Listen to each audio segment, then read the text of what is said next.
స్మరణం, పాదసేవనం, వందనం, సఖ్యం, దాస్యం, ఆత్మనివేదనలో 9 ఉన్నాయి. నవవేద ఈశ్వరుడి దగ్గర ప్రవచనం చెప్తూ ఉంటాం, భజన చేస్తూ ఉంటాం. ఇవన్నీ కూడా కీర్తనలోకి వస్తాయి. కీర్తన కూడా తపస్తాయి.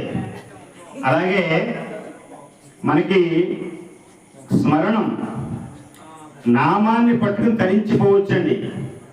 స్మరణం దుర్గా దుర్గా దుర్గా, శివ శివ శివ, గోవింద గోవింద గోవింద, శరవణ భవ శరవణ భవ శరవణ భవ, శ్రీరామ శ్రీరామ శ్రీరామ, శ్రీకృష్ణ శ్రీకృష్ణ శ్రీకృష్ణ.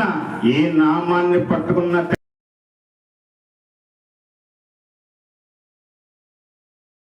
మంద కాదు, ఆయన దృష్టిలోదే. అట్టిపళ్ళు వస్తూ బట్టలు ఇచ్చామనుకోండి, అది ఆయన దృష్టిలోదే. మరి ఆయనకి ఏం ఇవ్వాలిట? మన మనస్సు ఆయన పాదాల దగ్గర పెట్టాలి. అలా పెడితే ఆయన సంతోషపడతారు.